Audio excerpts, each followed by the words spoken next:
And Braxton, go. Okay. I'm Braxton Harrison, here with Jason Witherspoon and Corey Thompson. I have a full head of hair. But no podcast name. This is Different Generations.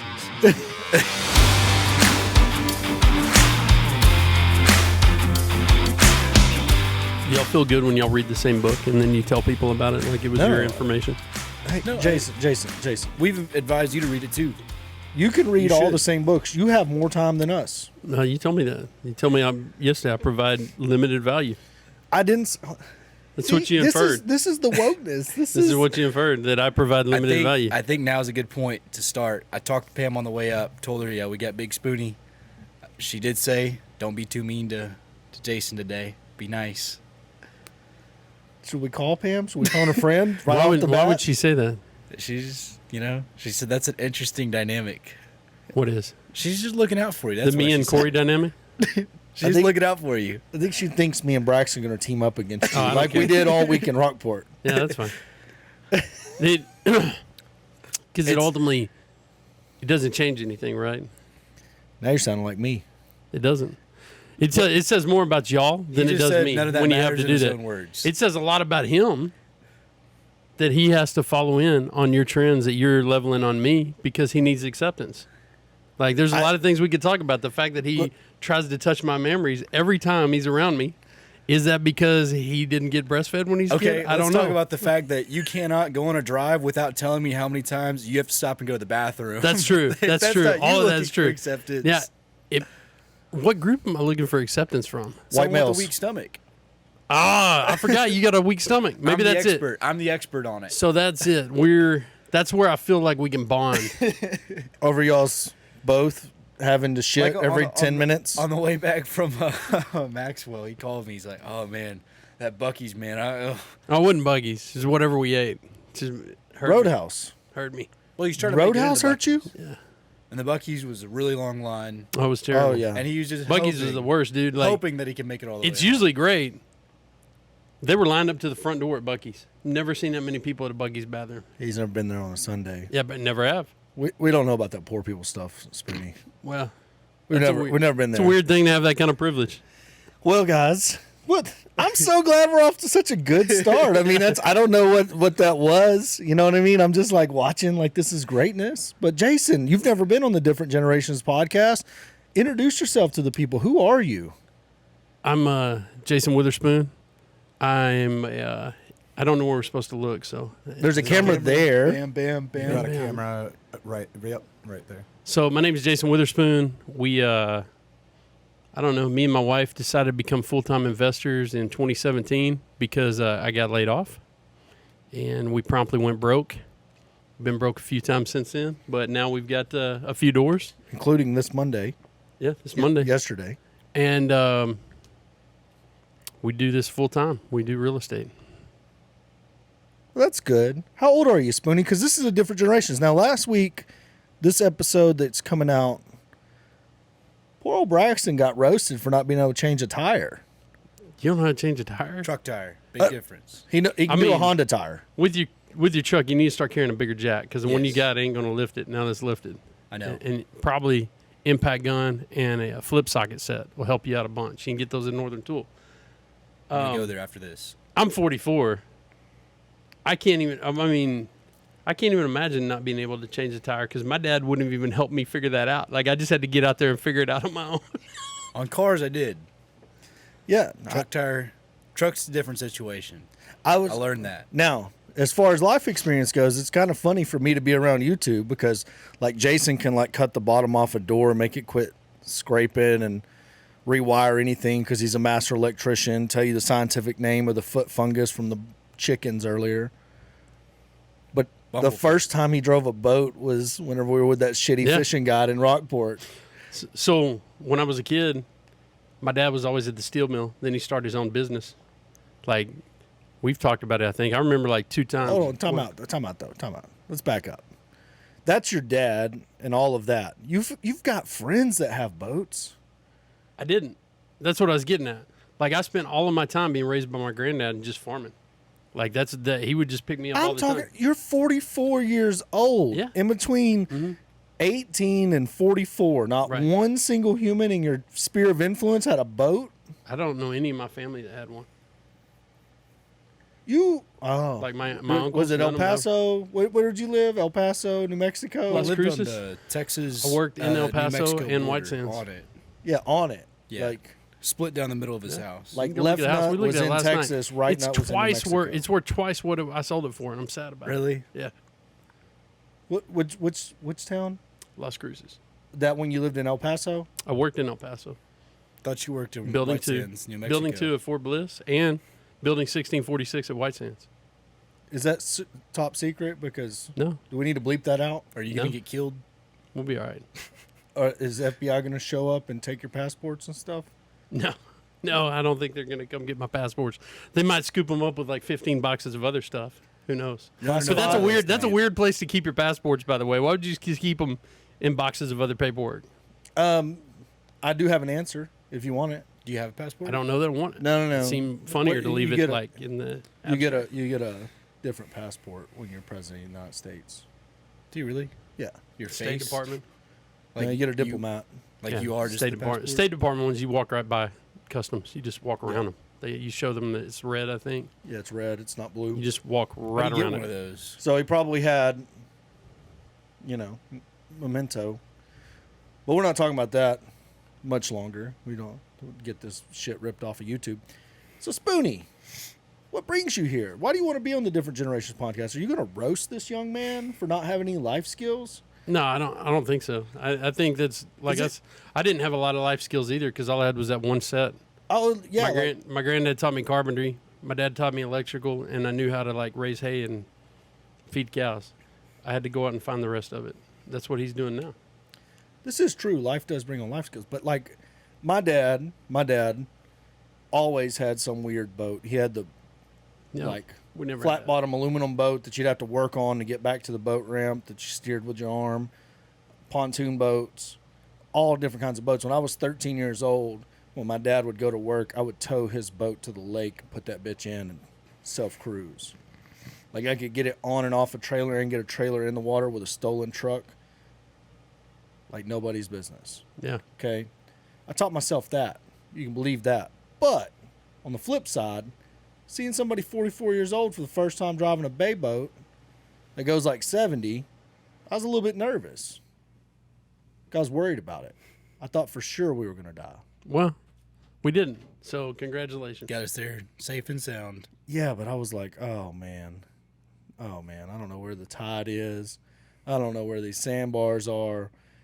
And Lord knows. I mean, our worst don't case know. scenario was being ejected over the bow of a $70,000-$80,000 boat. Well, as long as it don't High run speed. over you afterwards, you're fine. I don't think so. I don't think that's how that works. Yeah, The water's pretty hard. Yeah, I think when you go tumbling in a foot of water, a boat that a water so shallow that boat can't go in it, you're going to come out a little fucked up. You might be unconscious drowning. But anyways, Spoonie. When was the first time I ever seen a guy catch a crab on a hook? Well, it wasn't the only crab I caught while we were in Rockport. It was a giant crab, though. Giant crab. Yeah, but I had other giant crabs when we were in Rockport as well. Well, you took those with you, buddy. I know. Why don't you talk about the incident a little bit? Since you're so proud of it, but Braxton's generation don't do these sort of things. Because nobody like when I went to college, you could moon people, and Yeah, yeah. nowadays you're like But- you're a predator. You for had one pina colada at the most. that. Maybe 12, maybe one. and the fact we'd been up all night drinking. Me and Jake, anyways, we drank while y'all were up there fishing, then woke up and started drinking again. oh yeah, Which for me is like 6 beers total. I forget. I thought for They were some at the reason back. in my memory it was the first hour that we were there. Oh but no, it no! turns it out was because I burned that into day your 2. skull. it was day 2. After the red fishing. Yeah. A little bit drunk, No sleepy, No sleep. Not a lot of food in your system either. No. We hadn't. and Because then we went from gigging to fishing Yeah. and then quickly. you got a little uncivilized. I did. It happens. Just saying. Now Braxton. You can retract. He- You don't have to talk about the incident on live if you don't want to. Yeah, we don't want to get you canceled. You're the ones that brought it up. Well, It seems like you want to talk about it. I didn't bring this one up. I mean, so we're in the King Ranch. I'm in the front seat, passenger. Jacob's Yep. driving. We'll just set the scene for you. Jacob's driving. I am in front of Spoon. Spoon's directly behind me. Braxton's behind Jacob. Now, I don't remember what exactly got it brought up, but for some Just joking reason, around. It's a drunk guy in the back and a lot of I sleeping. instigated it. Yeah, like what did you say, though? I don't really remember. Like I just I don't woken really up remember what from- my response was either. Like I had just woken up. I think we all had our nap at that point. Seems right. I think we were driving down to look at the world's biggest tree or something. Yeah, we were on the way back. No. from- No, wasn't that on the way to the? I thought it have was- no idea. I think it was we're on the way coming to that back from house Corpus. because we went to. I don't know. I don't think we would have stayed in the car that We long. were pretty if that beat would up, have man. happened. Like, we'd been up basically 24 hours. I think we and were me going and to Jake the had been world's drinking. biggest tree because it was Yeah, raining. Maybe that was Well, a we were terrible, definitely on the way there. Terrible thing. But I mean, I know I was instigating in some way. How'd your mind shift to Spoonie's nuts? Well, he had said something about it. I think like regarding the size. Maybe I'm I like, sat on him or something. I don't know. That might have been it. That might have been it. Like you might have said, I just sat on my nuts and we're like, ugh. What kind of old man shit is this? And then Braxton probably and then you said you're gonna whip your nuts out. And at that moment in time my ears perk up. Because I'm like, and the whoa. mirror comes down. It Yeah, seems and I like- fold the front mirror down so I can, if this is gonna happen, I'm gonna see what the fuck's gonna go on here. So boom, I flip the mirror up, I look, and the nuts were sitting there on Jacob's King Ranch seat, right where Madison rides to school. Sitting is harsh words. They weren't sitting. I don't know what the fuck. I was may have going pulled on. them out, They were showed plopped. them y'all, and I put them back on. I mean, you don't have hair leg. I wish you could say the same for your balls. That's true. I can't believe you just said that. I don't know. It was just, I guarantee it won't be the worst thing ever said about me.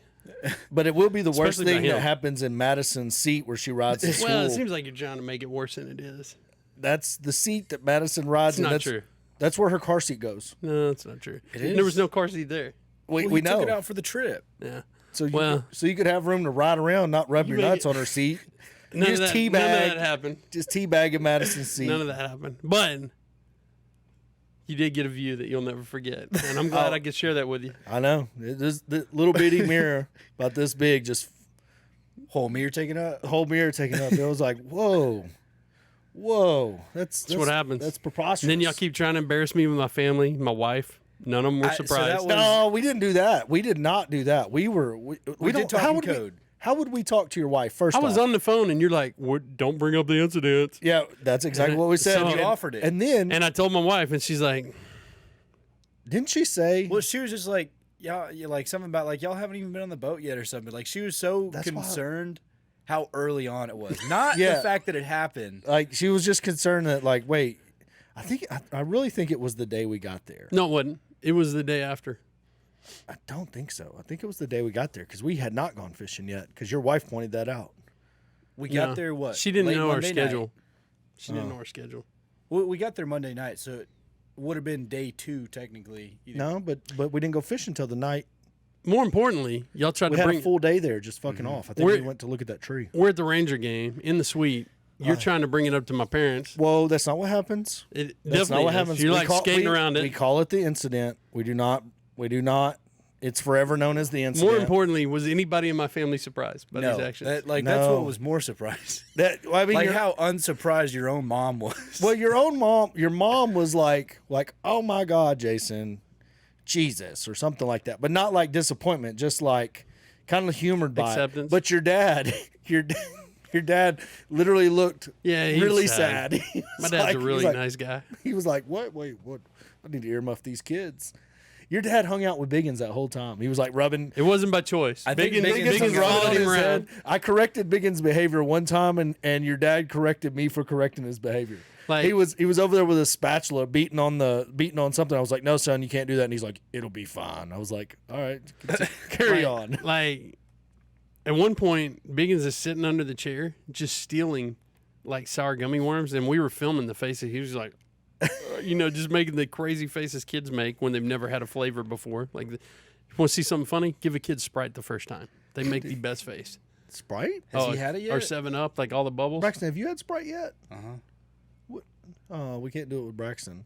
We'll have to do it a little different next time. So, all right, I sent some stuff. Can you bring that up on the screen? Our What stuff. Oh, I got some interesting conversations. Yeah. Like working wise. We'll shift gears here for a second. We're all friends. We can really get on Spoon now. Working wise though, I was thinking about something, and I didn't bring it up on the last podcast. The way that people work in their job, right? Their job that they have right now. So how many people do you know that want to get into real estate? I don't know. I don't talk to a lot of people in real estate anymore. God, Spoon's acting all modest. I don't talk to people. No, I mean we anymore. just don't go to a lot of events or anything. Like anymore. yeah, Over the last, how many years have we been working? It was 2017. How many years is that? 5? 5 years like we've been that. working together. 4 How many people used to beat you up all the time. all the time? All the fucking time. They just be. How many people out of that group today that we've bought deals from, that we've paid money to, that we've done all that? How many of them are still in the business? Not many. Why do you think that is? I don't know. I mean, kind of like they're probably the same way I was. They thought they were doing the right stuff, or they didn't have the wherewithal to do what they were doing. They busted out. Yeah. Like, if I hadn't met you in 2017, I would have busted out. Like, because I was spending everything I had and literally trying to market my way out of a problem, and I wasn't even doing anything with the marketing. I was just doing marketing because somebody told me to. Yeah, we all know that. But here's because I analyzed it. I spent hundreds of hours laying in an RV thinking, why me? Like, why in the fuck am I here right now? You know what I mean? In this RV, but people want to take real estate advice from me. You get what I mean? Because they ain't moving into no motherfucking RV. Braxton, you didn't know when you moved into an RV, you didn't know I spent years in an RV, did you? At that point, no, I didn't. Yeah. Like, so what I like, this is what I think about. This is literally, I was like, I met Spoonie, go to his house. Your wife's pregnant with twins. It's wild. It's wild for me to have that timeline because I see her twins and can communicate with them now and know that the first time, They're 4 now. yeah, I ever met your family, your wife was like, I think about halfway through that pregnancy, maybe. She was pretty far along. Yes, Yeah. she's probably 6 months somewhere in there. Yeah, and like y'all's house and like your organization, like you had whiteboards and fucking flow charts and like all this kind of shit, right? And I was like, wow, this guy's got like way more put together than I am. I live in an RV and drive around looking at real estate all day. Drive from courthouse to courthouse, pulling public record, going to the laundromat, pulling their data, writing them letters, fucking calling them on the phone. Like, that's what my life's like. And here's this guy, he's got a garage with a fucking office in it with whiteboards with words on it. There's some addresses up there. I was like, this guy's really got it together. That was not true. Where did you learn all that, though? I don't think I learned that there. I learned that with the project management stuff we used to do. Yeah, so you're in a job, you're working a job. And this is what I figured out. So when we're in that situation, when I worked at Sonic, I'll go all the way back. When I worked at the marina, when I was 11 years old, I loved that job.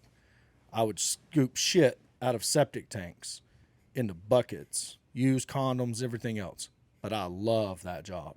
I love the people I worked with. I loved getting to work. I love walking to work because the opportunity it provided me. I would take that money and I would go buy gum from the marina. I would take the gum to school and sell the gum for twice as much as I paid for it at the marina. So I was literally doubling my $2 an hour by being the gum plug at school, right? So I would do that, but I love that job. I loved what it got me. Got me the ability to get the $100 shoes if I so desired, or you know, instead of 3 pairs of pants to wear to school, I could get 2 extra, so I'd have a pair of pants for every day of school. You get what I mean? So I didn't have to do laundry fucking 5 times a day. I loved what that job did for me. When I got a job at Sonic, when I got a job at the little oil field company, Buffalo Leasing, when I got a job on a drilling rig, every single time I got a job, I loved that job. And whenever I loved that job, when I was Sonic, I was assistant manager. When I worked at Buffalo Leasing, I was a crew. I ran a crew of grown men at 16 years old. I would drive them to a job and say, okay, we're rolling pipe. You're doing this end. You're doing this end. Let's go, blah, blah, blah, blah, blah. Why? Because they saw in me that I loved that job. That's the only difference. I loved it. too many people want to get into real estate right now. They don't love the job they're doing. They don't love the job they're doing. Since they hate that job, they're looking around. They're like, what can I go do that's easier? What can I do that makes more money? Or what can I do that's this? What can I do that's that? And so they're looking for that opportunity, and they think real estate's going to provide that for them. And since they don't love what they're already doing, there's no way for them to love real estate, because you know as well as I do, if you just had to go earn money, if you just wanted to go earn money, what could you do with your master's electrician license? Go to the oil fields right now. Yeah, but what you're earning? What could you earn? Oh, if I just rolled the company out and started hiring guys, easy, couple hundred a year. But if you just didn't, if you didn't hire a single human, you by yourself, what could you make a year? 150. Would it be easier to make that 150? And I mean easier. No. Well, and that's a multifaceted question, because with my wife, would it be less stress for my family? Probably. I'm not talking about stress for your family. But that makes it easier is what I'm saying. All of it together. It would be easier to make that. I'm talking about just a man decision. A pure man decision. Yeah. I'm going to take these two hands and I'm going to go earn a living. That's the easy button. Like the easy button is going back. Like I could go beef my resume up and go back do contracting work right now and make way more money and make easier money. Absolutely. I could make a phone call and probably be at, I don't know, somewhere at Fort Carson, someplace like that. Every single day. Just like you. You could make that phone call and be back in the oil field. Oh yeah, I could be back in the oil field in 10 minutes. Like I literally had a drilling superintendent for a drilling or a operator reach out to my R2R Facebook and be like, hey, you need to teach this to other guys, but if you ever need a job in the oil field, hit me up. I have such a weird set of skills. I had dudes reach out to me last year about consulting for them. And I'm like, sure, if it's hundreds an hour, I'll consult for you, like part-time for whatever. But I could go make that career right now, like you. My day rate would be $5,000 a day. $5,000 a day, and I'll have to go pull a hitch. Just see if I still got it. See if it's still out there. But I miss that. That's one thing I do miss. I miss the technical aspect of going in and solving these big problems on like a technical problem. I mean, I like the weeds of stuff. Yeah, you're but fucking weird. It's not enough. Like that would be the easy button and kind of to me, like the coward's way out. I don't think it's a coward's way out, but that's I mean for my life, like it would be giving up on what I'm trying to do with real estate. Yeah, but all I'm saying is compare that. Okay, so you've got this skill set and you can go earn an obscene amount of money. I know I've got that skill set and can go earn an obscene amount of money. We choose a path that in the intern we do not rob from the companies. We do not take money out of the companies. We get by on the bare minimum and just stack rentals.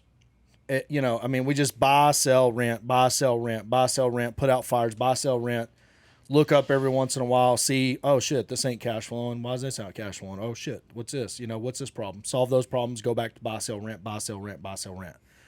People that want to come into this, that you've ran into, that have messaged you, that you've worked next to, that will exchange their time for money. Let's call them DJ, like old DJ. DJ's a good hand. DJ's doing a set out for us right now. Hardworking dude.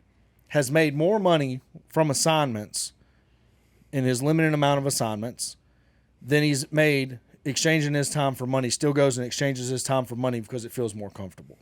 But at least DJ has enough self-awareness to know I can go do this, earn my money, pay for my truck, take my girlfriend to chicken dinner or whatever the fuck she eats.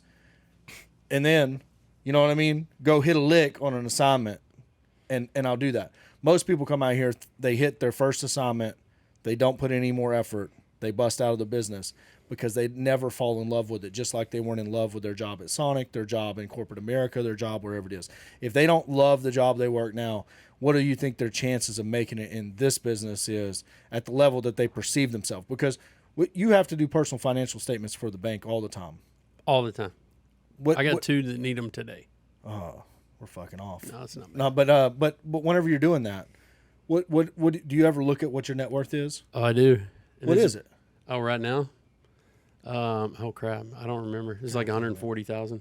What? Yeah, when you break it down on the balance sheet, like 140 grand. yeah, I don't remember what it You is. should have that in cash, Spoonie. I don't have think that you're in cash. reading your. I don't think you're reading Maybe your I'm not. personal financial statement right. Do you know how to read a personal financial statement? Pretty do. sure you're a multimillionaire, Spoonie. You're a multimillionaire. When you're talking about just cash and like No, that's like not what cash we're- value. Equity. Equity. Oh, the yeah, portfolio. I'm not talking about that. Equity on the That's net portfolio. worth. You just refinanced. Mm-hmm. I know I'm breaking big news to you. No, I know. You showed up and signed paperwork. Yeah, I know. What was the loan amount on that paperwork? Which one? The $60,000 one. I just gave you the answer.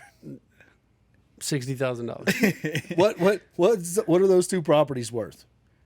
What could you sell the one in Canyon Creek for? Goes vacant tomorrow. What can you sell it for? Probably 70,000. 60. No, How much do you think? I don't know. I'm not going to give you the answer. I mean, I've seen it. So It appraised for 150. It's at least what your net worth is. I agree. So that's at least. I mean, it appraised for 150. The other one, what did the other one appraise for? The one up in La La Land that I've never even laid I eyes don't know. on, Weatherford. It appraised for 125, Okay. and you got $60,000 in debt with them. So what does that make your net worth on just those properties? I don't know. 200,000 There you go. at least. So add that to your 140. So add that to your 140, and then take the equity of a quarter, 25% of the equity of Hillsboro. It's got $1 million in equity. What's 25% of that? It's another $250,000. Yeah. Now you got a $500,000 net worth, and now we're only into that. You go to your illustrious, the ones that the little old lady whooped your ass on in Stephenville, bro. What do you think? What do you think your net worth is on those? What do you think your little double wides and single wides in Stephenville will sell for? When we get one of each, I don't know, 250. What do we owe? 60,000. Add that up. You see now, that's how your personal financial statement works. Now, the fact that you know whatever your however you came up with 140, we'll get Jacob to coach you up on it. But and just the ones that I rattled off right there, and we're not even in Tyler yet. You know, once you get to Tyler, you've got a $30,000 mobile home you probably sell for 125. I mean, you just keep going around. Okay. So I may be doing it wrong because there's no coaching on it. I just started putting together PFSs, but I basically just take cash against what my credit cards are, and that's my net worth. So I'm Okay. obviously doing it wrong. well, you're not including any of the real estate.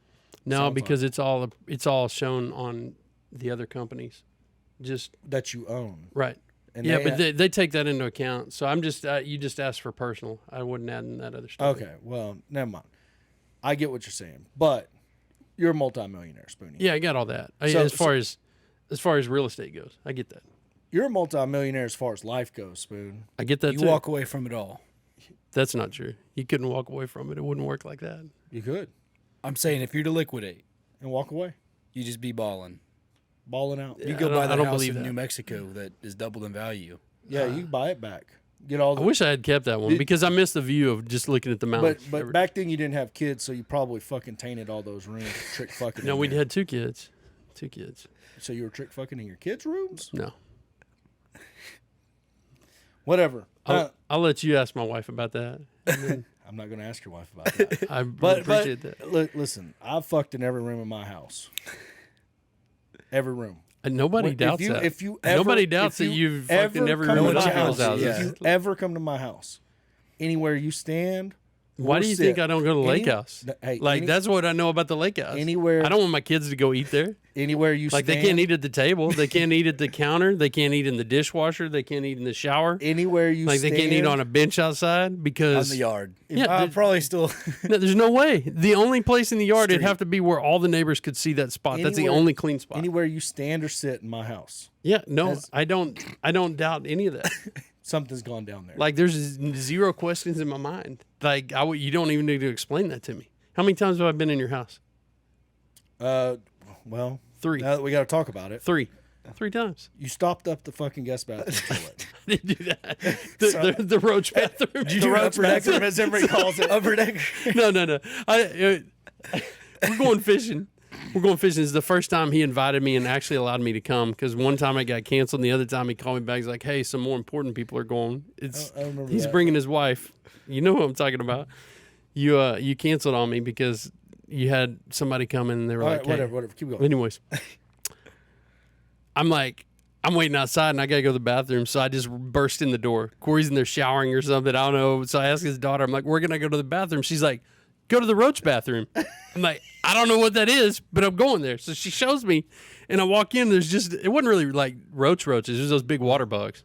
The roaches. I mean, yeah, but they're like. I paid a pet deposit on them. I can have them. They're not like German roaches. These big old water bugs Texas gets when the humidity's good. Motherfuckers, like I seen they're a like- spider and they're a like roach fighting, cats. and I was like, seen a spider and a roach fighting, and I was like, oh shit, I better jump in and help that spider. And then I used the bathroom, and his toilet didn't work after that. And I just gave up because we had to go fishing. I'm like, "Hey, homie," on the way there, I'm like, "By the way, your toilet don't work." See, that's smart. You wait till you leave, like 10, 15 minutes down the road. By the So, way, unfortunately, I had time to cook while we were gone that day. I couldn't flush. Yeah, that was brutal. You know, the worst part of that was, you know why it wouldn't flush? The water was turned off to it. Yeah. So Spoonie, with all why his life would experience- anybody just assume? Okay, yeah, no, I'm with him there. Like, like- why would the water just be off? Yeah, but let's. And we were also. a- He's like, "We got to go a right lived-in now." house. I didn't have time In a to lived-in investigate. house. But here's the problem. He shit in no water in that toilet. Like, it was completely bone dry. There was- he ain't just There was water checking. in the toilet. There was not water in that There toilet. might not have been, but you know what? There's a certain level of urgency where Yeah. you're not checking stuff like that. Yeah, you just Everybody wants to go to a Buc-ee's bathroom because it's nice and clean and they feel safe. He's They in got there- stuff where you can clean stuff. But I promise you, there is a point where you will go to the worst porta-john in the world. He's in there in my pet roach bathroom, shitting into no water, I need to tell you about which the moth. which means that it smelled extra bad. And then I had to go into this bathroom with the fucking stench of 8-hour-old fucking spoon shit. And I didn't open the seat and look, but I had to kneel down next to it and reach down and grab the water valve and turn it on and then flush it. And when I flushed it, because there was no water, it just smeared everywhere. See, no, it just filled up, and I was like, fuck. I had to go get a plunger and fucking work that bitch over. And the one thing I didn't want to do was raise that seat up, and now I raise it up, and I'm just, oh, I'm going to sneeze. yeah, I really I do think you're hate that for crying you. over the way you fucking fucked my bathroom up.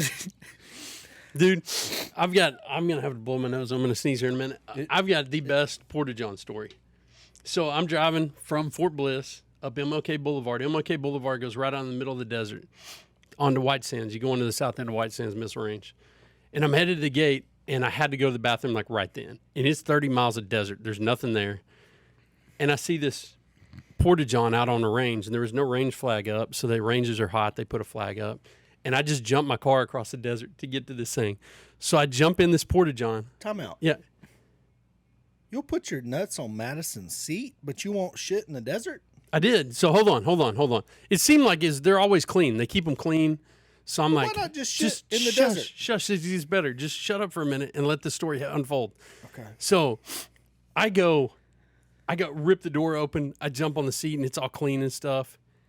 And I sit down and start using the bathroom. And all of a sudden, you know that video, like the part of Batman where in the Batcave, the bats are swirling out? Tens of thousands of moths come streaming out from between my legs, and they're circling my face. I'm like screaming. I didn't think about the fact that that's the only place around with water right there. So they have just encroached in this toilet, and now they're encroaching in my space. I kick the door open. Cars are driving by, and this stream of moths just whoosh, out the deal. It was fairly embarrassing. With the cars, going by, but sometimes you just got to go. So it goes to my point that there's a point you will go anywhere. What do you think we should say to that? I had no comment. None of that matters, Spoon. I'm at a loss of words. I've got So- better so stories. Braxton- I'll tell you off the record.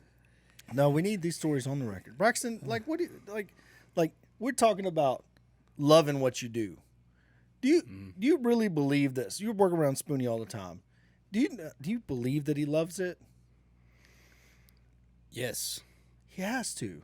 Otherwise, he wouldn't do it. He don't get paid enough. Wouldn't keep showing up. You wouldn't. If I didn't love it, I wouldn't show up to work with you every day. That's for sure. That's 100% That's a big true. part of it. Like, I've worked some crazy jobs, and I love my jobs. I loved working for the Army. I loved working with the Green Suiters. I loved that job, taking a Spec 4 and turning him into a good NCO because we were teaching them stuff about radios. Nobody knows what that means. The veterans or anybody else that's listening will. But Do you know what that means? I didn't really hear him. Whenever he starts going a specialist in is an spoon talk, E4 I in just the military. it goes They in turn one into ear out the other sergeants. because I don't. Anyways, so there's a lot of jobs I've loved. I've found that over the years that the few jobs I hate were people dependent. It was the people that I worked with. And that was either more about me or more about them, but it didn't matter. Whatever that was made me not want to go there anymore. You know what I did when I hated the people I worked with? You quit or No. got fired. I beat their fucking ass. Well, there you go. So you got I fired. no. But, I only got fired once for fighting. And I got hired back. but Most of the time, if you beat a motherfucker's ass, you get to take his spot. So my point is, Corey is probably the most incorrigible person I've ever met when it comes to What the fuck does being that mean? frustrating to work with some days. But Translate that for me. I don't encourageable. Like I don't think that's the right word for what you're going for. okay, here. well, what do you think it is? Like Incorrigible. agitating and encouraging. Like it's not. No, There's not two sects of encouraging, it. Incorrigible. Like he's like, you're frustrating to work with some days, and you tell people I feel that like yourself. he's cussing me out in $20 words. You tell me that the only requirement to work with you is the ability to work with you. That is true, but Stephanie could work with me, and she's no longer with us. So Right. So my There's other point requirements. is, I have to love it to keep showing up all the time. Okay, that's true. What do you think he loves about it, though? The freedom. I would say that I like the lifestyle that you get with it. I mean, I really do believe it is a freedom because we all know that Spoonie's a little testy. What hours do you not fuck with Spoon? Like, without Spoon's never told us this. What hours do you not fuck with him? I'm trying to think. I don't really have a spoon schedule. We just talk, man. He's never. Well, that's because he bothers you, though. No, he can call me anytime. I still call Jason. Wait, so I don't you know what have kind of the ability to relationship- call Jason anytime. Mm-hmm. Jacob does too. What Jacob doesn't. That's the point. Like- Like if Jacob calls me, it's Sunday in the middle of the night. I'm answering it because it's an emergency. Mm-hmm. I know. You will call me to be like, "Hey, dude, what are you doing? Oh man, I just got out of church and my kids were gonna eat. Well, here's the deal. I got this idea. Just give me a second." No, I'm like, get this website. Like that's the calls we have. So, but a lot of stuff's changed even in the last year with that.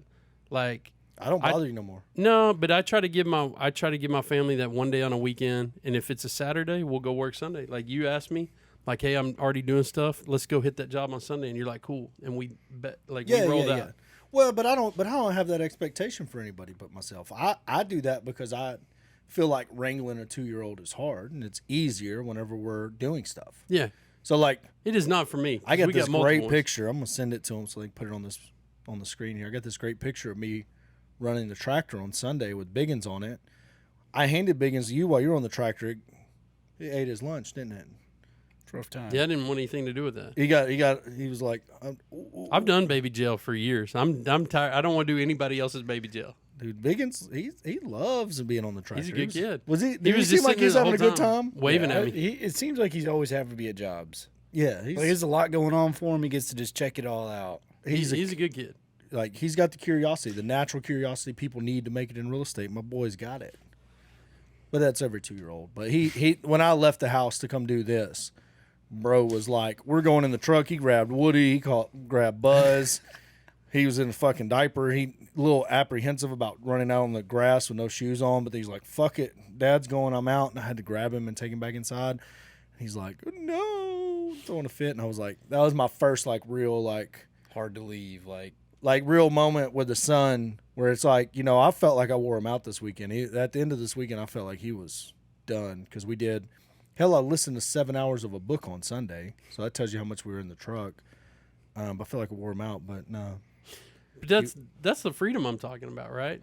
Oh yeah, no. Like that's the 100% the freedom. My first 2 kids, I was in North Dakota, Pennsylvania, or White Sands, somewhere in the Southwest when my first 2 kids were, you know, all the way till Deacon was like 2. I didn't see them. And with these last 2, luckily we got another chance with 3 and 4. I've gotten to see all of it. And I really know what I missed out on. I don't, you know, I feel both ways. I had Emery so much. I mean, Emery's been there for the whole journey. The other day when we were doing Meet the Teacher, I was just like, dang, she got 2 Braxtons in her class. Really? You know how I know that? Because she told me. You know why she told me that? Because she'd be loving on Braxton. You know what I mean? She's like, Brad, we got 2 Braxton in the class, not your Braxton. Well, the kids like Deacon's always like, we going to take Braxton to lunch? They like hanging out with Braxton. Well, he's closer to their age. Yeah, for sure. Like, you know, they seem more like they would rather be like him than be like you or me. Well, that's true. Like, no doubt. He did say the other day, I want to go fishing with Mr. Corey, Dad. And then he said something about like some memory he had of fishing with you that's never happened. I'm like, I don't even know what we're talking about, buddy. We did go fishing. Did we all go together? I took Deacon? Oh, okay. We absolutely went fishing together. He caught a double-double. Emery was there too. I don't remember that. It did happen. So, yeah, it was the very first time he went crappie fishing. He doubled up when we all went. Yeah. Spoonie and I and Deacon. It's So- the first time I'd ever seen that. He caught striper. We've eaten in 2 nights now. Like, he's all over it. That was nice. See, I've sent you the pictures. I had him cut them on the half shell just so I could send those Look, pictures. We're going to end up having a break right here for a second because we've got some people coming to meet us, and they were coming at 11. We got a late start.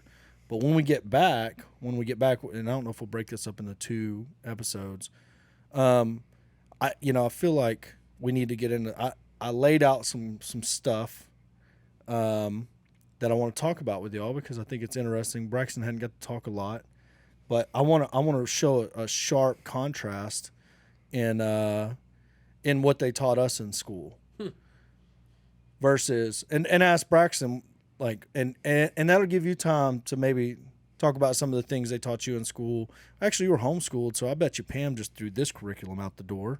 She's like, what? Hole in the ozone layer? Not applicable. But this was, and you were probably... Oh, that's all they taught us about. The hole in the ozone layer. The hole in the ozone layer die. was gonna kill us in acid rain. It was in the textbooks. Well, I was right at the end of, like, the kid, like, so I was born in 78. I was right at the end of, like, kids doing, like, nuclear drills under their desk and stuff because people still talked about that. I don't remember that we ever did them. We did a lot of tornado drills like all kids in Texas do. Yeah. But I remember hearing people talking about having to hide under their desk in case of a nuclear. Well, the hole in the like ozone, that's going to do anything. the hole in the ozone layer. The most interesting part about what they taught us about the hole in the ozone layer that I remember was that it was aerosol cans that was causing it, Yeah. and Was that that PCBs? CFCs. Oh, there yes. you go. CFCs. and if we didn't get rid of them, that was it. And they took it all out. I don't know if they took it all They out. did. There's something called the Montreal Protocol that every country in the world almost signed on to, I believe, in the 80s or early 90s, and that's what people can attribute this that you sent. All right, I don't know who this magical voice is, but it's amazing. Like I wish that happened in my car. Just So the hole in the ozone layer, So what is that? Chlorofluorocarbons? Something yes, like that? chlorofluorocarbons. The hole in the ozone layer we were taught about. We were taught about the water cycle and acid rain, and we were talking about the deforestation of rainforests. It was a Right. big push to save the Amazon rainforest. And Probably, this we was should probably still try to do that. I agree with all of that. But here's the problem that I have. In 1990, when I'm in kindergarten, it's in my textbook. I can vividly remember the page watching the water cycle and then going through the hole in the ozone layer. So they gave it to a bunch of prehistoric teachers, right, to disseminate to us children, us small people. And they didn't know what a CFC was. Sure. They didn't know they'd never been to Amazon. They'd never been to the Amazon rainforest. They didn't have good cable news. They didn't have the internet. It could have been one dude that came back. You know, like think about how information traveled back then. Right. So Well, this is what's happening. Oh my God. And they put it in textbooks. It got approved and got put in the textbooks. However that happens in Texas. And this hole in the ozone layer has never manifested a single thing to what they said it was going to. I mean, it's still there, I guess, but we've taken so much. I mean, I don't even. How does ozone's created? It's just 3 oxygen molecules, right? It is 3 oxygen molecules, and it's very, very, very volatile. So Right. so like when they're dead bodies and all the different smells that go into houses, like you put an ozone machine in there, and it reacts with the organic particles in, and does it. Now I mean, I know ozone's created when lightning strikes because that's a smell after that weird smell after rain. Did they teach you anything about that? I mean, in high school, nothing was super in depth. Okay. Like, I mean, it was basically each class that I had followed the Texas Education Standard or whatever. That was it. Never went in depth. Like, they're just getting through content. Do you know what the Dewey Decimal System is? And I'm sure I did at one point, but and the reason I say that is because we grew up in a different world. I especially where we had to go Dewey Decimal System, how you use the card files at the library to find a book. You would look for a subject and be like, oh, okay, it's here. And you'd use that code to go to a shelf that had the code on it. okay. We didn't have emails or computers. Like, I'm the last generation that didn't have that. Yeah. We had to find it all the hard way by just surfing through books and looking through the table of contents and stuff. It's a really, I don't know that's made us. What's the point, though? I guess my point is I think that goes back to the fact that they were teaching stuff they didn't know. The availability of information is so much higher now. Yes, it is. I agree. And it's the crutch of the world that information is so readily available. So this right here, he's pulled it up, the Montreal Protocol, which means he had to go do his own research because I didn't, none of this has been whatever. I just know they quit teaching it, right? So they took it out of the textbooks. They put it in the textbooks for my generation, and then they took it out of the textbooks, right? So they had a crisis that they taught to first graders. It was scary. I don't know. Oh, dude. I mean, when you're 6 years old and they're just We all thought the world was telling you the world's going to end, you're like, you're not you're living in. You're not gonna be able to stand outside when it rains. You're gonna have to. You're run living in outside. fear. You're living in constant fear. There's acid rain. There's this hole in the ozone layer. You're in fear. You're in conservation. Like, how much of that shapes you as a human being, right? To where now you go home and you're just, it's just a hopeless world. And what do you do when there's no hope? Nothing. What do you focus on whenever you're already focused on the negative? On the negative. I mean, More negative. compounds. So it's just this negative feedback loop. Now, the hole in the ozone layer, it seems like it's been solved or something. Just for a quick summary, I agree with what you're saying about like making kids feel like the world is doomed. That's not cool. But the reason it was in the textbooks is because we had figured out what was causing this hole in the ozone layer, which causes ultraviolet radiation that's really harmful to get through the atmosphere and cause global warming on Earth and other issues. And there wasn't a thing a 6-year-old could do about it. Well, the education of it and widespread adoption of this Montreal but you don't. Protocol. But what you don't understand, there isn't a thing a 6-year-old can do about it. Not a single thing. Not a 6-year-old controls so little of their life they can't do anything except be scared.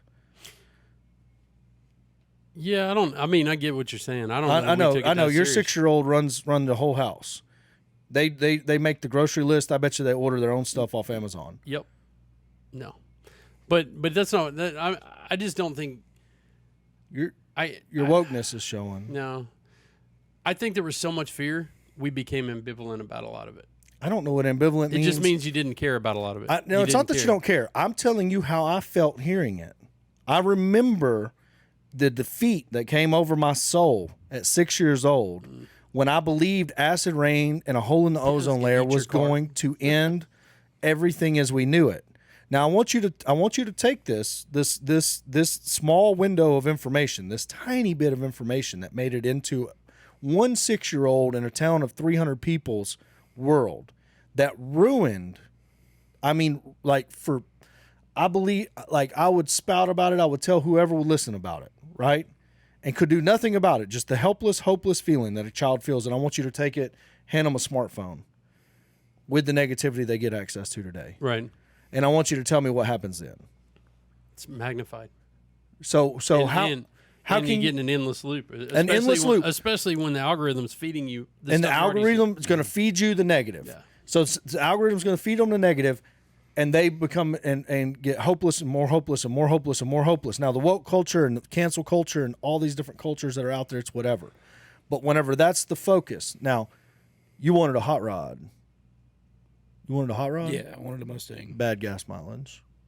That ain't got nothing to do with it. Didn't have nothing to do with the decision. You wanted to go fast. You wanted a hot rod. You wanted something that, I mean, if you go melt the tires off that Mustang right now, would you give 2 thoughts to whatever the burning rubber the is? best $400 per tire ever. just burn them down. Just Light them up. light them on fire. And as a kid, like grew up, I was like, man, I want a fast car. Sure. I want a race car. I want to race mini dragsters. Like I want to do all these things, right? You knew like that one dude with the Stingray with the T-tops, and you're like, I want that. I want that. That is a cool car. Whatever it is. Yeah. Do you believe that most of your generation hates you for that? I don't think so. Because of the people you know. Your immediate realm of Maybe influence. that's it. Just my circle, of people. Like that's why I don't get that. But what about the noisy minority? And I really don't know. I don't think so. Lizard, she got friends. You ever hang around them? Yeah, I mean she goes to UT, so there's definitely some of that crowd, but it's like still I think a lot of people are big on headlines. Like, They're definitely big on headlines. That's what they 100%. believe. But it's like if you have any discourse with them at all, it's like that's kind of where it's like, well, I don't know. Yeah, but here's where it falls apart. So let's go further into some of the stuff I sent. So we got acid rain. We've got acid rain. You can do your own research on acid rain, but it was going to make all the water in the world acidic and unusable. And fresh water will be the crisis of Emery's generation. It will honestly be good drinking water, but it's not because of the acid. It's not because of air pollution. It's because of ground pollution, fertilizers. I mean, hell, just Nitrates from dairies. Yeah, whatever just- you want to call it. just walk around this nice place that we live of concrete and shit, and look at what goes in the aqueducts here, and all of that's going to end up in the water table. The water table recharges from the rain. So everything that's on the surface eventually makes it into the water table. Once that water table is poisoned or has higher levels of whatever in it, and it's going to happen in the urban areas first. I could talk about this forever, but it's not going to be because of acid rain. Acid rain might have been a well-intended study or whatever it is, but completely never materialized that I know of. Never heard it make the news in my adult life. I mean, that's Never heard it every mentioned. generation. It's the same. Like they just got a different problem, right? Yeah, never heard it mentioned in a anything outside this textbook. So go to the next thing that I sent. All right, this is just one article that I found, but in this I was looking for one particular thing. Okay, and in 1970, it was believed that the overpopulation of the world was going to cause us to starve to death. It was their climate change, right? Now this spells out some of it, but there was one particular guy in here, and if you scroll down, I'll read his name. Earlrich is his name. No, where's it at? Paul Ehrlich, right there. Ehrlich. I don't know how to say his name. Paul, whatever his name is. He is still around today, okay? Now, he wrote a bunch of books. He had a bunch of theories. And he predicted the end of oil in 20 years in 1970. So 1990, we were supposed to be out of oil. Just a ton of things. Now, I sent you an interview of him with Johnny Carson, and it was kind of shine lights on what it is. Now, I can't find the original interview of him and Johnny Carson in 1970, so I could only get the 1980 interview. It's about 10 minutes long. It's on YouTube. But if you go to it,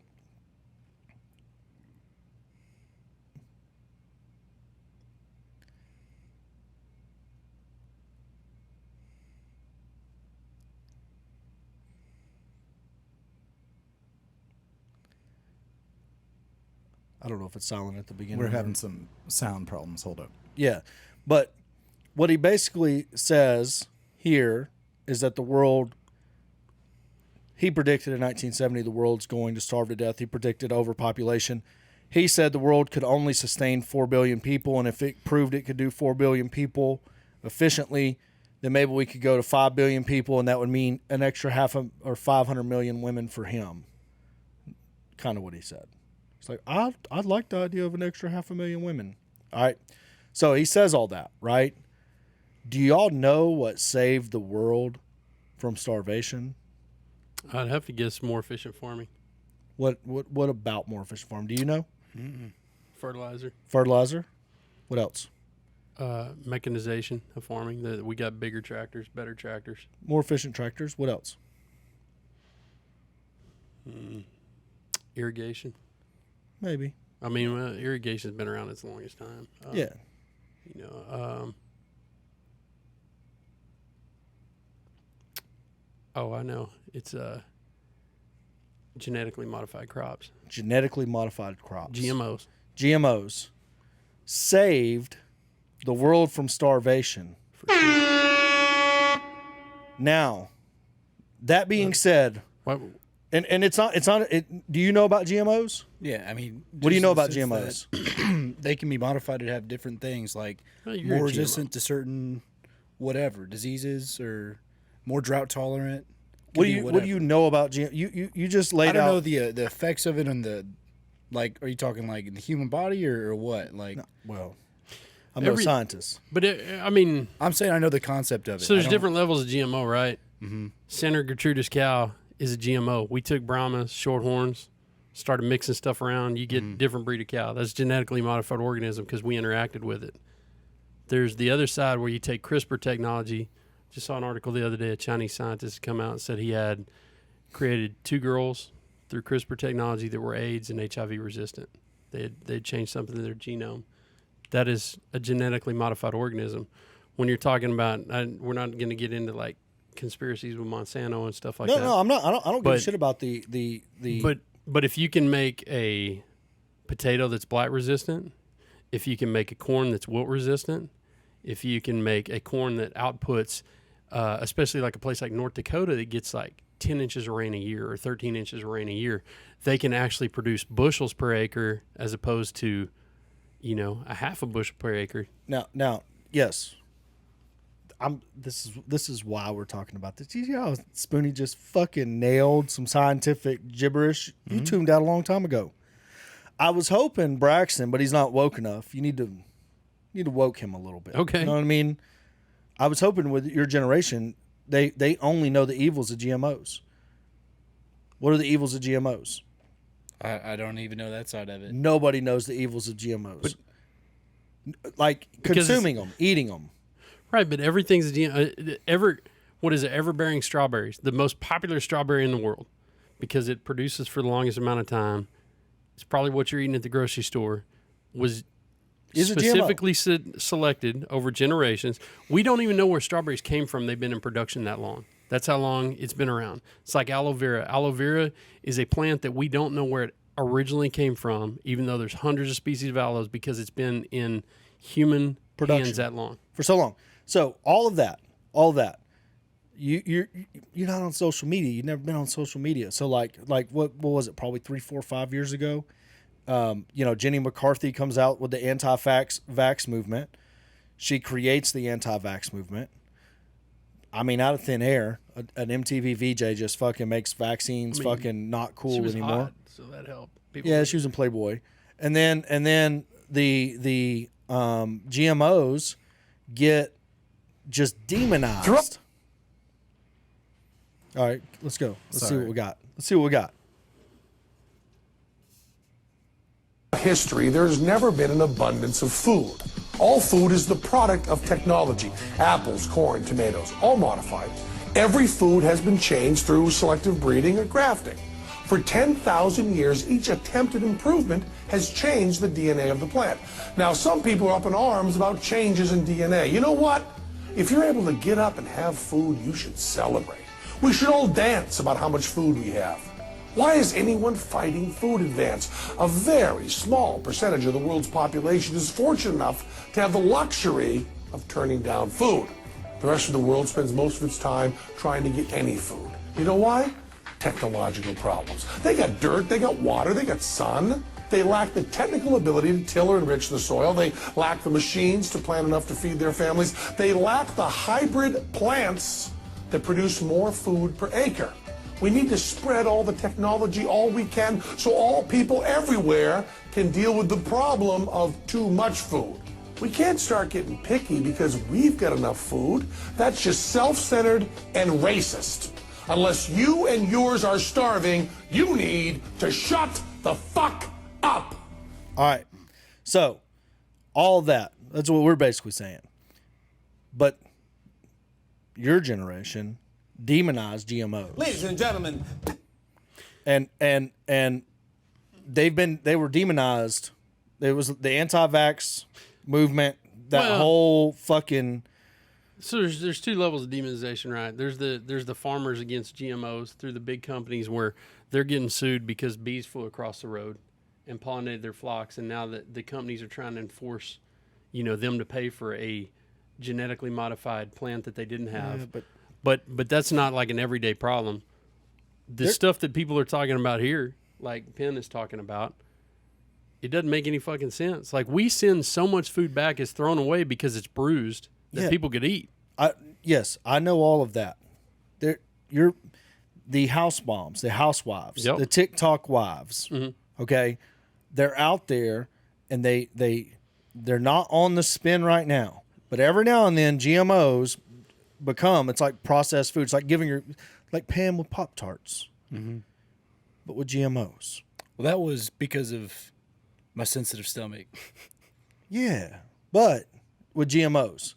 So it really is amazing how far away from their food people have gotten that they don't even really realize what it takes. Like all right, so the FDA comes out, or it would be the USDA comes out and makes a regulation that says, in order for this to be grass-fed beef, to get the grass-fed beef stamp at the grocery store, it has to be finished on grass. And they do have those regulations. They have, this is what to put that label on this food, it means this.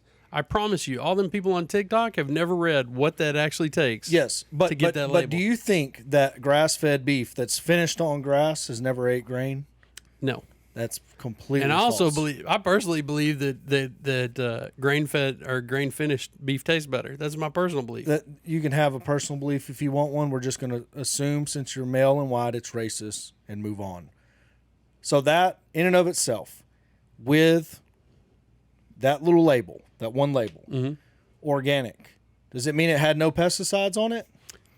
I don't remember. It's a certain time period. It's a time period, right? It's a time period before harvest. So they're so far away from their food, that they don't ever read the regulations.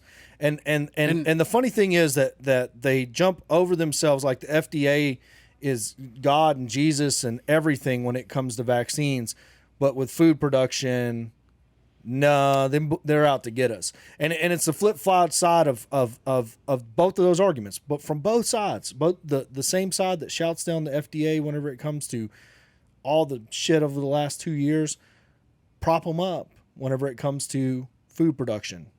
They're always attacking both sides of that coin. To me, like, everybody's so far away from it, the government can no longer properly govern the food. They can't properly govern rural America, because whenever they make a law against fertilizer, right?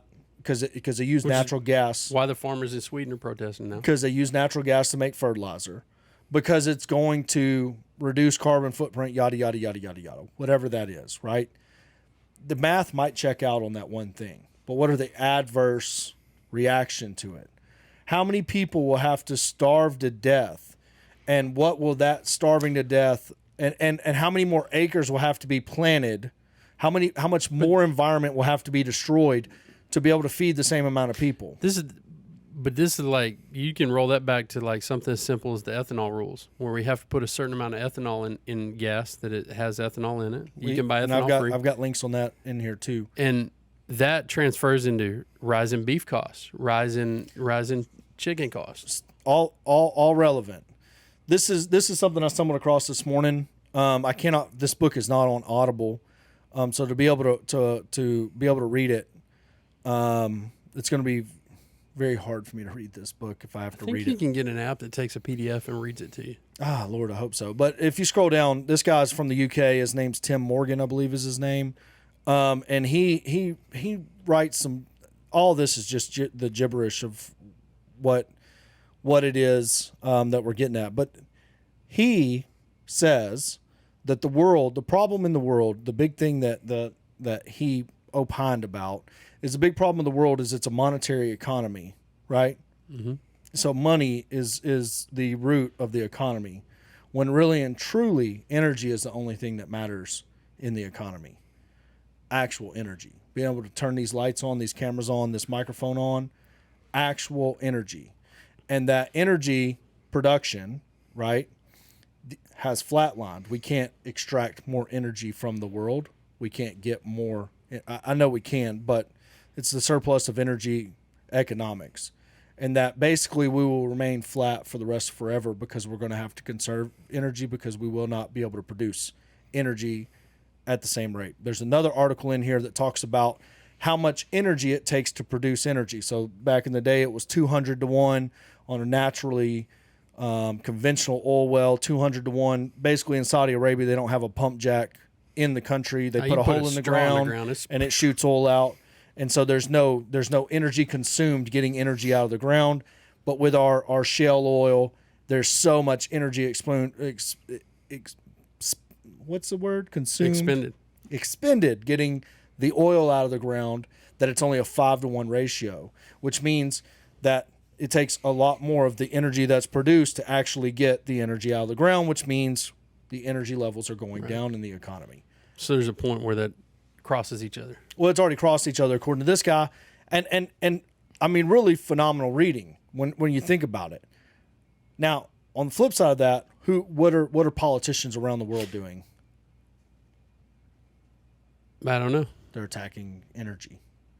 Yeah. Wholehearted attacking. Does he bring energy. in like nuclear energy and stuff into this, or is it just oil based or dino bone based essentially?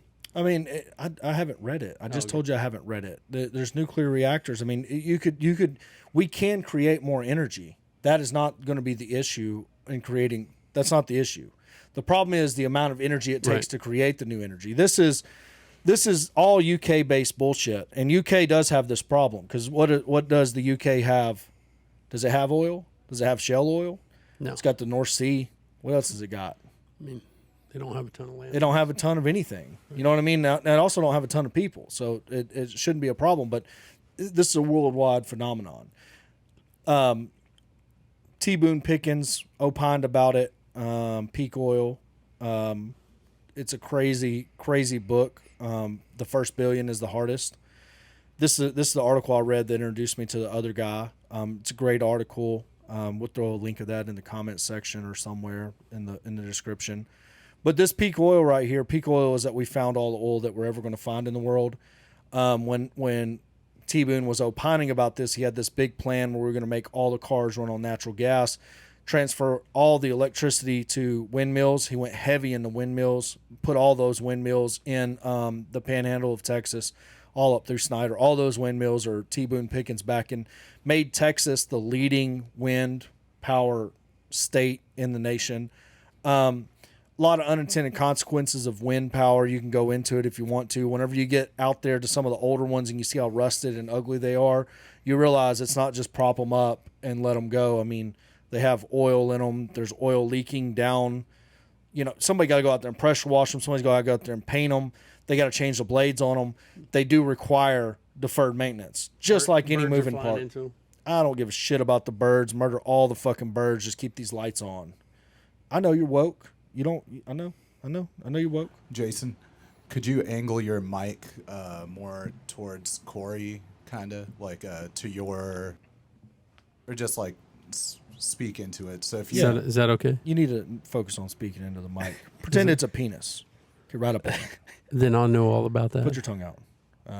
Smile like a donut. angle it to your right, That was perfectly on camera. Right. because you're good.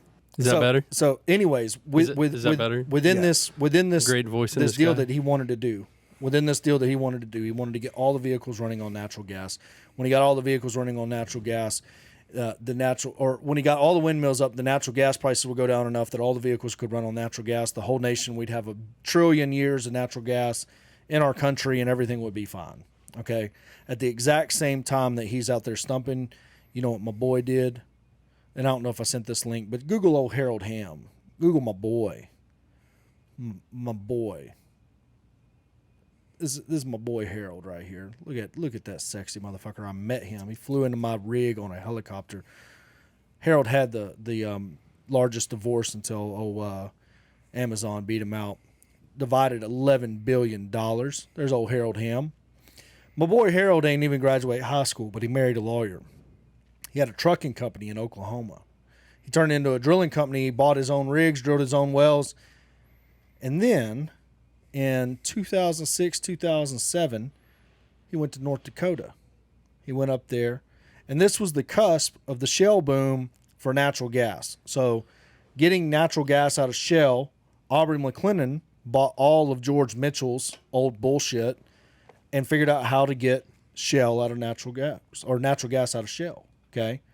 He did that because they mixed a recipe of frac fluid wrong, which is basically water and polymer. It's like water and whatever. They didn't have enough polymer, so they ended up going water heavy because the guy didn't want to get his ass ate out.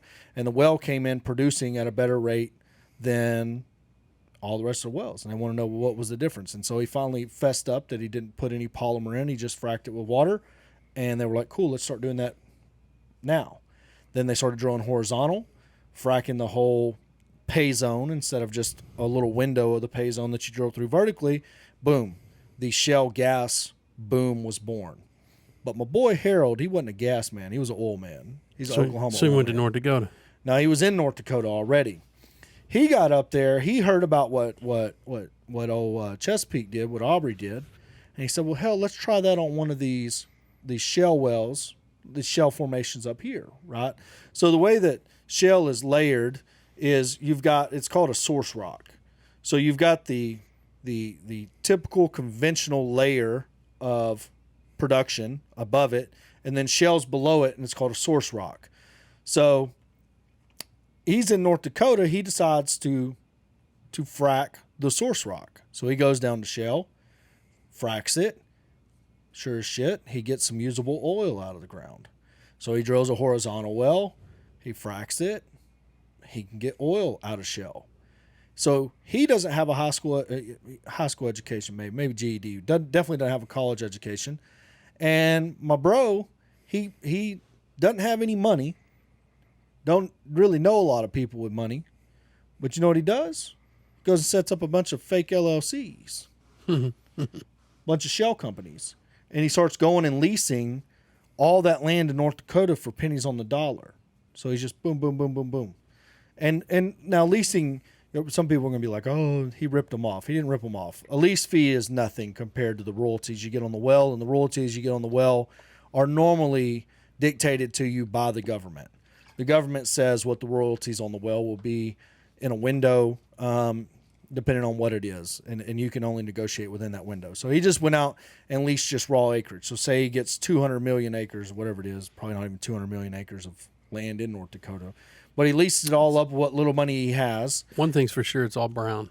Well, and then he goes to everybody he knows with money and leases up some more. And before you know it, he's got the entire Bakken leased up. Right. And then he starts drilling. Now, this is the best part of the whole fucking story. T. Boone Pickens releases a book. What is a book?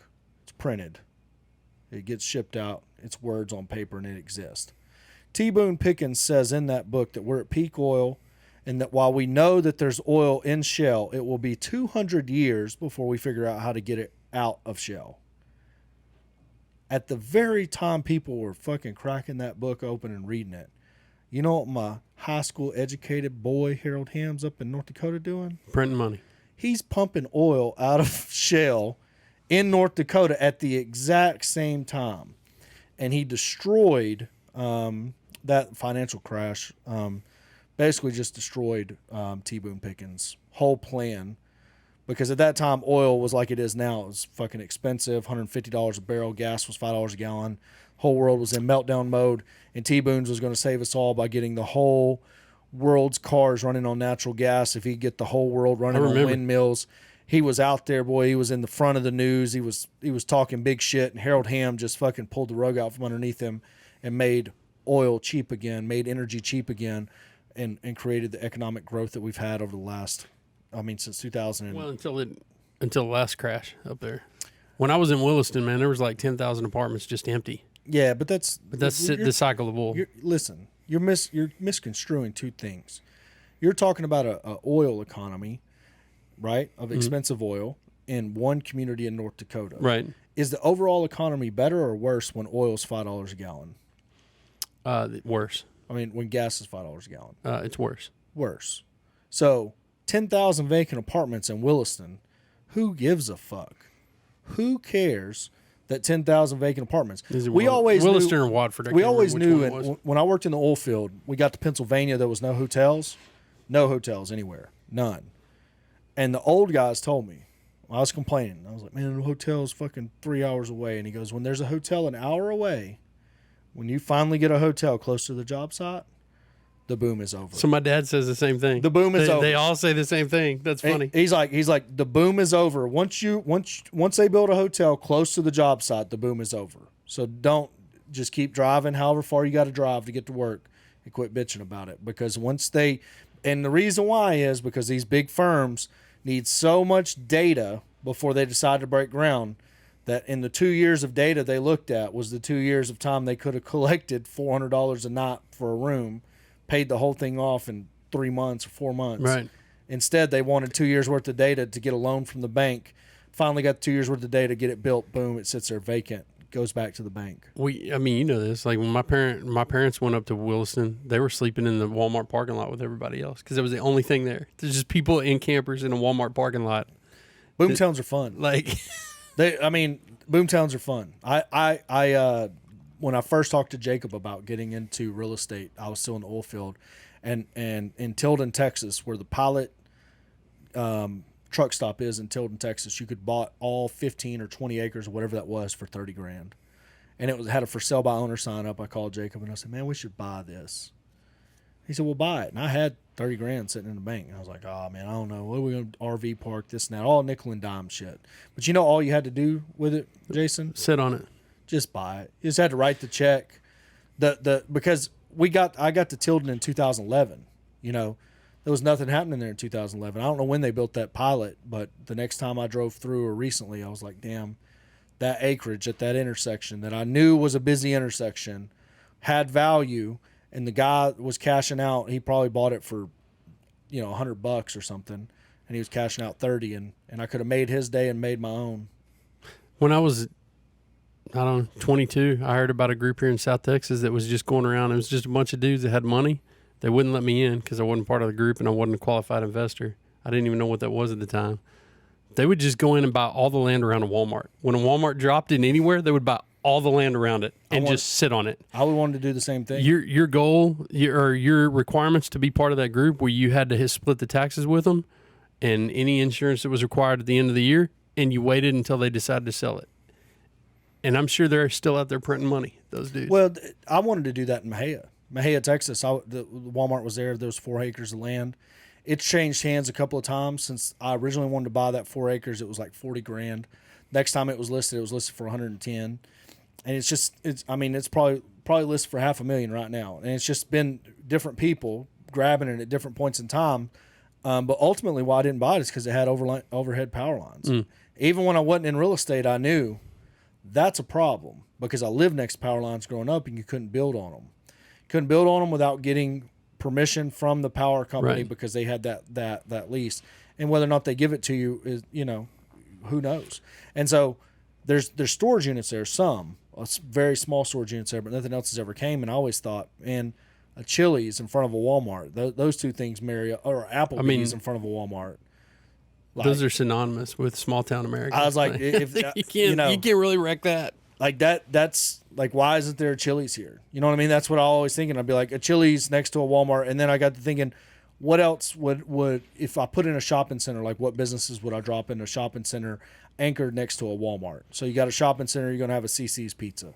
Why? People go to Walmart, they broke, they're taking their 10 kids. With their 14 kids. They're going to go over to CC's. It was $2. What's CC's now for you? I don't know. I don't go to CC's. Oh, you don't have broke people problems. But you need to go to fucking CC's. I mean, there's other stuff like CC's. I mean, no, you need to go to CC's. Let's fucking not let this just skate by. What? I don't even know where CC's is. It's like $5 you can eat pizza. I guarantee you right now. Look, how much is CC's? Pull up how much CC's is. More importantly, where's the closest Ponchos?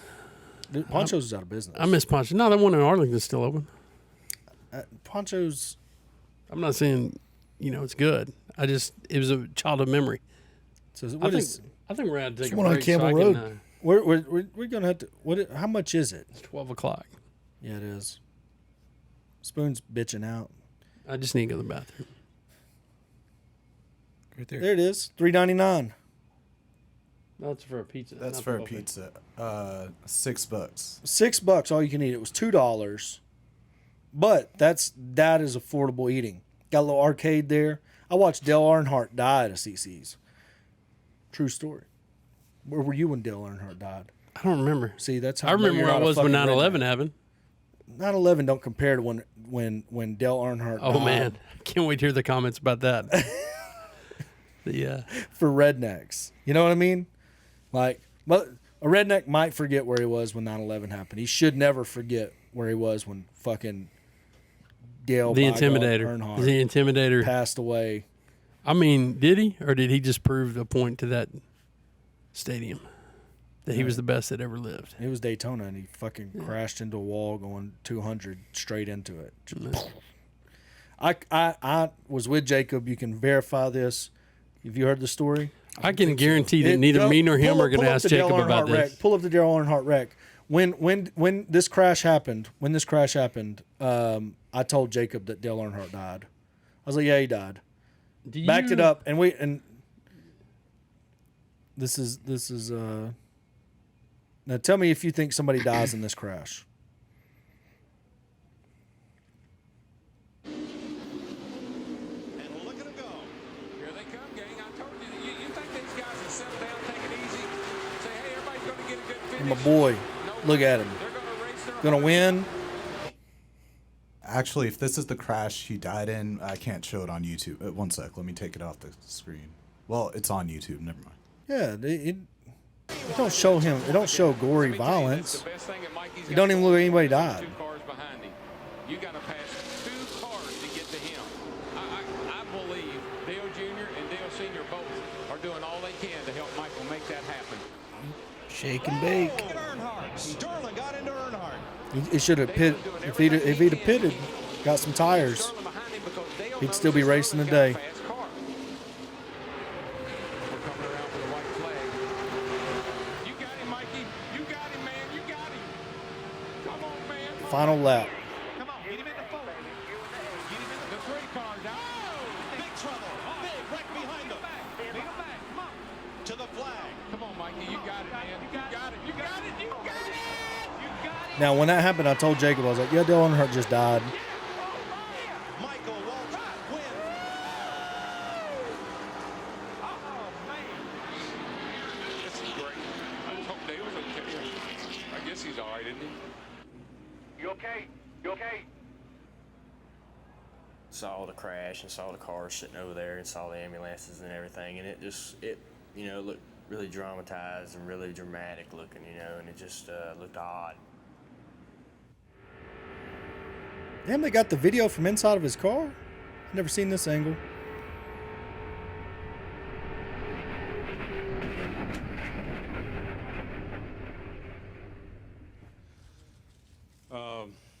This is undoubtedly one of the toughest announcements that I've ever personally had to make. But after the accident and turn 4 at the end of the Daytona 500, we've lost Dale Earnhardt. And that's when they changed and made him wear that extra harness. But when that wreck happened, I told Jacob, I was like, Dale Earnhardt just died. He's like, what do you mean? I'm like, that wreck. And he's like, it didn't look that bad. I was like, he went 200 miles an hour straight into the wall. I don't think he's going to walk that one off. And then we got in his truck and drove off, and then found out like the next day at school. His information was slow back then. But we had stolen a drive shaft from a junkyard. We bought the wrong one, and then we had to take it back. When we got there, it was closed, so we just broke in and stole the right one. All joking aside, it's hard. It's probably hard to overstate how many people that affected that moment, because so many people, that was that dude's hero. Yeah, it was Braxton's hero. Braxton, how old were you? I don't even know. Well, you were Like, born. and there's all those. 2003. There's all So you were -3.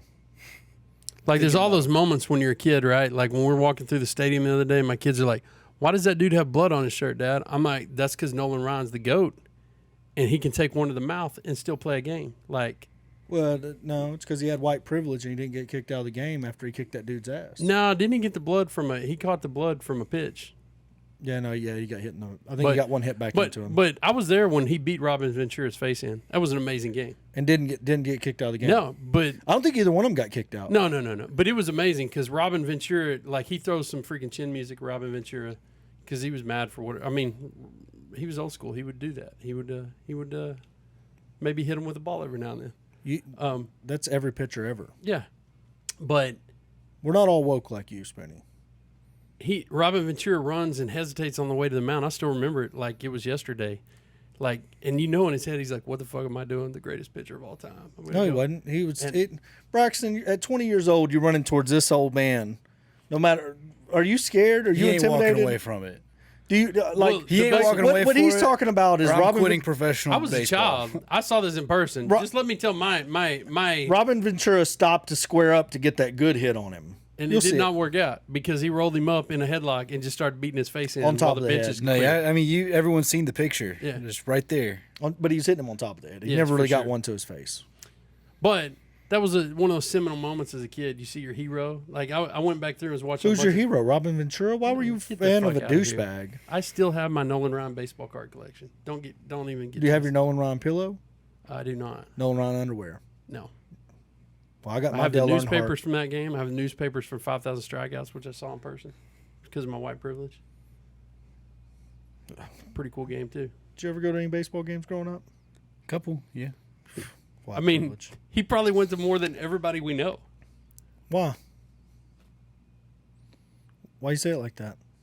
Because his dad was a pro baseball player. Oh yeah, That's a fact. Part of that. yeah. That's Seems like that's a. but yeah. I mean, but not when you were. You were around whenever he was pro. Yeah, you were after. He's an afterthought. He's like, you know what I need to do? Have a baby and retire. Is that what? I don't know. Yeah, it was right about that time. Like he's like probably not going to make it. Gonna have this family instead. Yeah, that's how my pro career went out too. I was like, I was still like, at 30 years old, I was like, I'm still gonna go pro. This might be my year. I'd turn on the draft, watch it. You know what I mean? They never called my name. You were going to be that guy that walked on. I wasn't gonna walk on. I was gonna get drafted. I've watched every major league sports draft up until I was. Based off of a high school game that somebody just happened to be. Nope. Who was that guy? Nope. Let's find him. Just based off of raw athletic ability. They didn't need no stats. They just, every major league draft, I would watch that son of a bitch, and they wouldn't call my name. And I was like, well, maybe next year. And then finally one day I was like, you know what? I'm just going to put a baby in this lady. I'm going to put a baby in this lady, and I'm just going to not watch these drafts anymore. I'm sure that was the thought process. Like, I'm giving up on my dreams. I'm going to put a baby in her, and we're living this world But of the not fullest. giving up on my dreams. Now you're making it seem like Braxton is a consolation prize. Pam, what do you think about that? What? Pam? What? That didn't have anything to do with Braxton. That had everything to do with you. What do you think about that, Pam? I still wanna- like Corey thinks he still got it. I mean, Hold on. First off, you think you could go play D1 football right you now? know what I got? I know I don't have that. I know I I'll don't tell you have what that. I've got right now to go to the bathroom. That's what I got. who won our first foot race, Braxton? When did we ever foot race? Like, I'm When we were literally in the fixing to parking bounce lot out in of front here. of So, a bunch of witnesses where I beat you and Brandon. That one, Struggled. because that's Struggled. Like, here's the actual fact. Me and Braxton are walking in Sherry's driveway. Sherry gonna back you up on that story. Say that she saw it And he happen. gets his ass smoked by a 38-year-old. I mean, it seems fat like guy. one of those deals that Dad would do where they're like start running and like 40 yards No. down the He- driveway, like, it's a race, son. I hope you don't lose. No, it wasn't like that.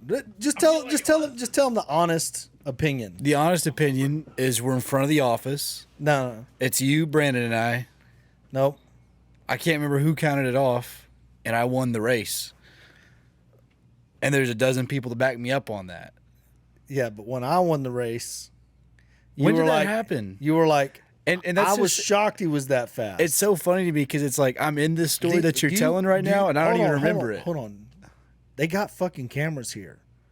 Do you want to take this outside and fucking race? Let's do it. I mean, it's Do you, just do you it's want to weird take this to outside me. and race? It's weird to me. that you're gonna get your ass beat in a foot race. Look at my floppy ass shoe. That's a good shoe right there. If I beat your ass in this foot race today, we're going outside. We're get the Spoonie. Good break. Let's go have this meeting. And we're gonna go outside. We'll come back after the foot race. Having a little race here to settle something. Set! Go! I'm using the white hat. Oh, damn! Oh, damn! Destroyed him. Like, He is 10 yards away. like, I mean, if you want to get blown out today, you got it done for him. Huh? Yeah, Do what? well, hey, it looked like it was a lot closer when you got here than they were like, Slowing down is harder. Made it across the city, bro. Oh my god. Yeah, he's a professional. I'm more released than You got any words, Braxton? You know, I can make excuses, but I lost. Now we got the internet as our witness.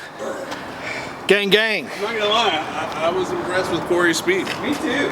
No, I think just Sri Lankans is funny because I used to work with a bunch of Sri Lankans. Well, Sri Lanka's funny because nobody knows where it is. They only know A lot where of people when definitely do. that dropped. A lot of people nobody know where Sri no- Lanka when- is. When that dropped, nobody knew where that was. I don't think that's right. I don't know where Sri Lanka is. I didn't know where it was until whatever just happened in the news. Have you I never still- heard of MIA? No. I never heard of Sri Lanka till whatever just happened. They started starving and rioting or whatever. And I don't Never even heard know of if that's MIA? true. No, I'm not very worldly. So Sri Lanka is right below India. It used to be called Ceylon. That's where cinnamon is from. So those muffins you ate, well, I don't know if you didn't eat them, but I'm on a hunger strike. Unless it's was cinnamon delicious. butter. He loves cinnamon butter from Texas Roadhouse. I might yeah, go. Roadhouse would be nothing without Sri Lanka. Cinnamon's bark, ain't it? It is the bark of the something cinnamomum tree. Yeah. Really? That sounds correct. What's the tree name, Jason? He just said it. That's the correct name. He said the something tree. Yeah, he said Cinnamon. It's like There's two types of cinnamon. There's cassia and true cinnamon. The stuff you get in the grocery store pre-ground is normally cassia. It's Right. spicier. True curled up cinnamon bark is a lot more mild, fragrant, floral. I love it. all of that's correct, and I'm super impressed by his knowledge. He's 'Cause a not many- chef. Oh, I didn't know that. That makes Yeah. total sense. Now, if you get Now to know expound him, on different types of pepper. yeah, if you get to know him a little bit before you just start shouting at him to put things on the screen. Like I want to know more what he thinks about the ridiculous vogue Could we get a of mugshot pulled up on the pink, screen? pink salt. My mugshot? Corey's. Oh. Oh, No, we my can mug, make that my, happen. if you, I don't know if we can find mine. I looked for them. Oh, we What's your can. birthday? I can send it to you. Oh God, Didn't I send it to you a couple months ago? that's not me. Just go to images and scroll. No. Oh. Whoa. Could be a Face the cousin. meth, Corey. Armed robbery of an elderly woman? Not Corey. Not it. He had monkeypox before it was trendy.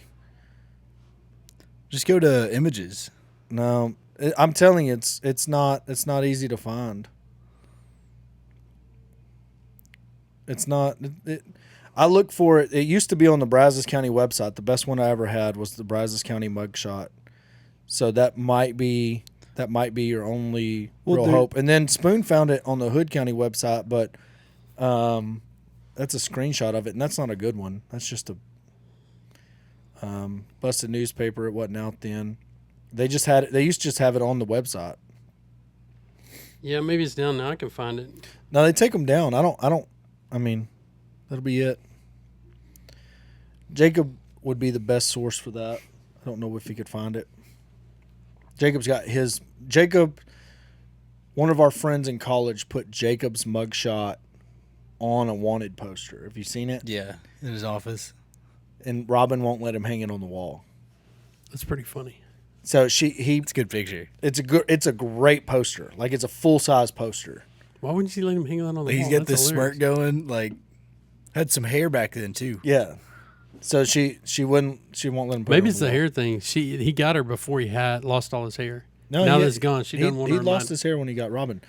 The mugshot. What, I what does think that she mean, thinks Corey? it's- Let's delve into that. Why did he lose his hair when he got Robin? No, What he are you lost his saying? hair before he got Robin. Oh, okay. He was already bald. I'm pretty sure he But- said he lost it when he got it. Larsonin. Do what? Larsonin. Larson. Then what's that? Didn't you say Robin? Oh no, Robin. Yeah, Robin's his wife. Robin's his wife. Jacob's never robbed anybody. He got arrested. I think that mugshot was from an MIP. I think. Old minor in possession. Or that's a Texas classic right there, folks. Or buying his girlfriend a drink. Contributing to a minor. Contributing to Also a minor. another Texas classic. So It's doxing Jake right now. I mean, We were all in Jacob college. has to explain it every time we get a loan. He has to explain that ticket. It's weird, but anyways, We got to wrap up.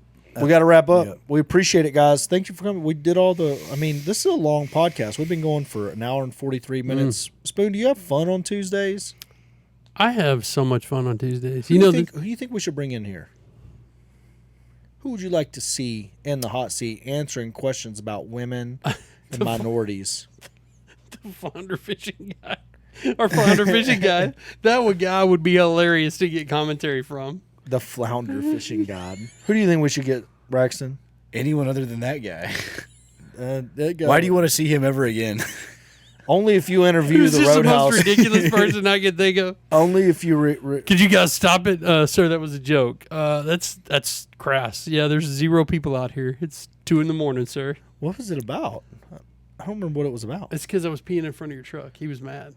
Oh, that is That right. dude got mad for He doing- got mad like, at he got mad at Spoon for it's, peeing. It's dark. And No, he got mad at what no, you. he got mad at what you said. What did I say? It doesn't matter. We'll talk about it afterwards. But I don't remember what I said. So We'll tell you after. yeah. But it was that guy was it was interesting. Anyways, I can think of a ton of people to have on here. So what the fuck did I say? Why won't y'all say it?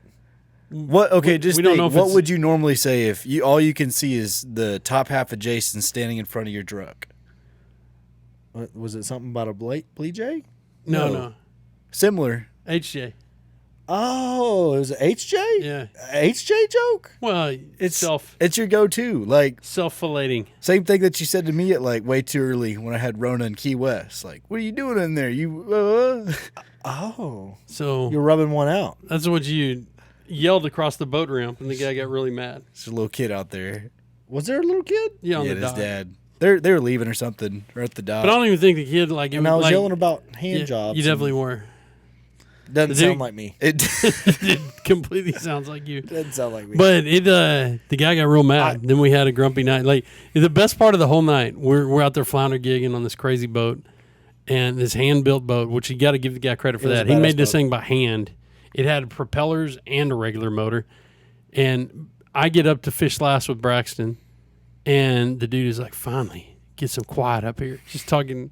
That was his level of talking shit about Corey. yeah, well, he's out there to put us on fish. he put us on fish. We did get done fast. Well, if you're watching anywhere else other than YouTube, go subscribe to the YouTube.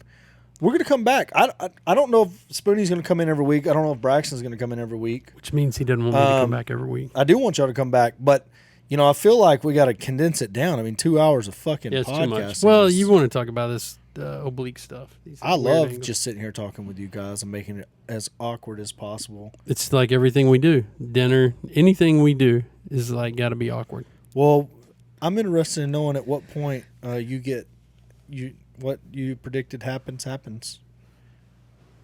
want to know at what point it was too much. I don't know what we're talking about. Oh, we'll find out from Pam. We'll see y'all later.